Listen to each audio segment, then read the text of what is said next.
आपण पाहता Sillod express news. Bogus मुस्लिम मतदारांच्या विरोधात राज्य निवडणूक आयोगासह जिल्हाधिकाऱ्यांकडे आपण तक्रार करणार, किरीट सोमय्या यांची पत्रकार परिषदेत माहिती। कोणी बोगस मतदाराची आमच्याकडे माहिती मिळेल किंवा देणार, तुम्ही पण जर नंतर मला कळवलं तर निश्चितपणे जो पण बोगस मतदार असेल त्याच्यावर कारवाई झाली पाहिजे। चला आपण हिंदी आता हिंदी 20 वर्षांनी हे तयार होत आहे। या 20 वर्षात जर आकडे पाहिले तर तुम्हारे 50 विधानसभा 288 पैकी 50 विधानसभेत मुस्लिम मतदार दुप्पट किंवा तिप्पट झालेले आहे। 50 विधानसभेत मी असे विधानसभा सांगतोय की जिथे 30-40 हजार पेक्षा जास्त मुस्लिम मतदार आहे।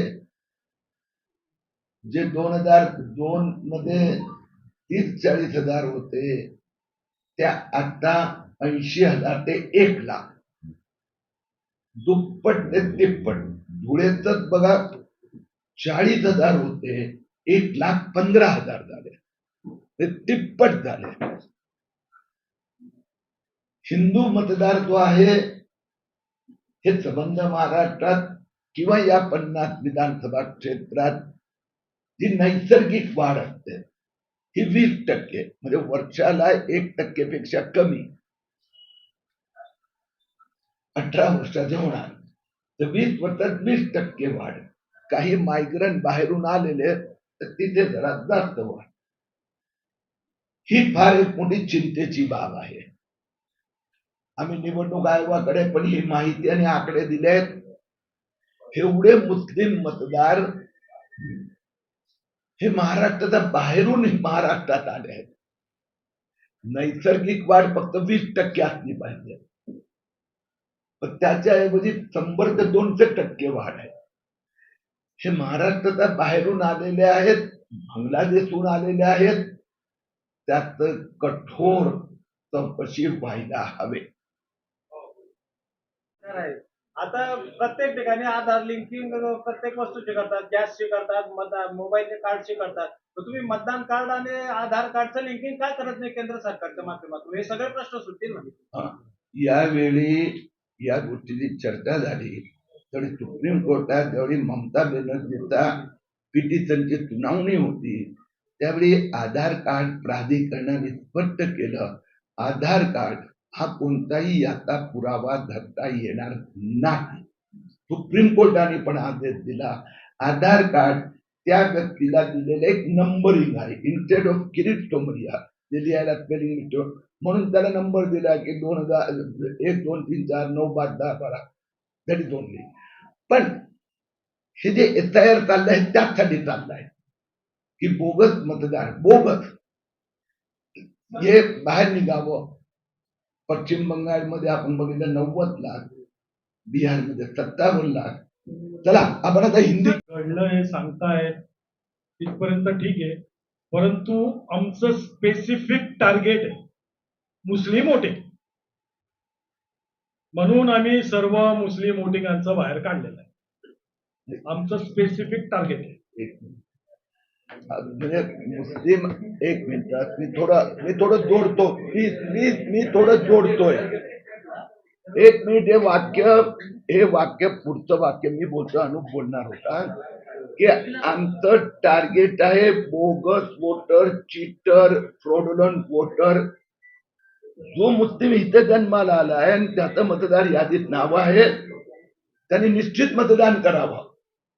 हे जे चीटिंग करणारे जे आहेत, हे चीटिंग करणारे 95% पेक्षा जास्त मुस्लिम मतदार हरवले, म्हणून त्याचं म्हणणं आहे की हे जे चीटर सापडले आहेत ते 95% मुस्लिम असल्यामुळे ते टार्गेट मुस्लिम दिसते। इथला जो योग्य खरा मुस्लिम मतदार आहे त्यांना मी अपील करतो, तो आम्हाला मत देत नाही, ठीक आहे ना, पण त्याला मतदानाचा अधिकार, त्याला शासनाची सगळी जी योजना आहे, लाडकी बहीण तो रेशन, त्याचे सगळे लाभ त्यांना दिले जातात। ओके, धुलिया में और मालेगांव दोनों जगह 22,000 मतदाताओं के नाम है। उनके प्रूफ, उनकी सूची दोनों जिलाधिकारी को देने की व्यवस्था की दी है। दोनों जगह के अधिकारी ने हमें आश्वस्त किया है कि वो अपने क्षेत्र में और एक दूसरे से चर्चा करके चुनाव आयोग से बात करके ये 22,000 नाम एक ही जगह रहे ऐसा प्रयास करेंगे। पश्चिम बंगाल में जो मतदान का बढ़ा हुआ प्रमाण दिखाई दे रहा है, उसका कारण है चुनाव आयोग ने मतदाता सूची में शुद्ध की शुद्धिकरण किया। मैं चुनाव आयोग को धन्यवाद देता हूं। इसी प्रकार से महाराष्ट्र में 50 लाख घुसपैठिए बांग्लादेशी मुस्लिम और अनेक मुस्लिम ने दो दो जगह नाम रखे हैं। इन 50 लाख लोगों के नाम यहाँ की मतदाता सूची से हटे, ऐसी मांग मैंने चुनाव आयोग से की है। महाराष्ट्र में लगभग 50 विधानसभा 288 में से ऐसी है कि जहां पर गए 15-20 वर्ष में मतदाता दुगुना या 3 टाइम हो गया है। धुलिया में 40,000 था, आज 1,15,000 हो गया। मुंब्रा में 1 लाख था, अभी 3 लाख हो गया।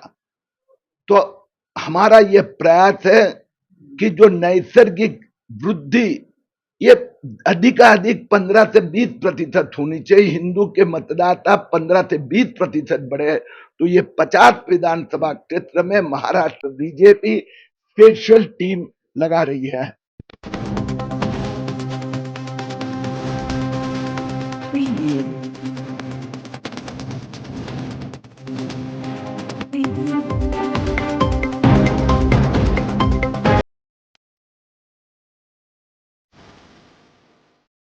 SIRचा दुरुपयोग करून मोठ्या प्रमाणात मुस्लिम मतदारांची संख्या बोगस पद्धतीने वाढवण्याचं षडयंत्र सुरू आहे। 288 पैकी 50 असे विधानसभा क्षेत्र आहे की जिथे गेल्या 15-20 वर्षात मुस्लिम मतदाता दुप्पट किंवा तिप्पट झाले, ज्यावेळी हिंदू मतदातांमध्ये फक्त 15 ते 20% वाढ आहे।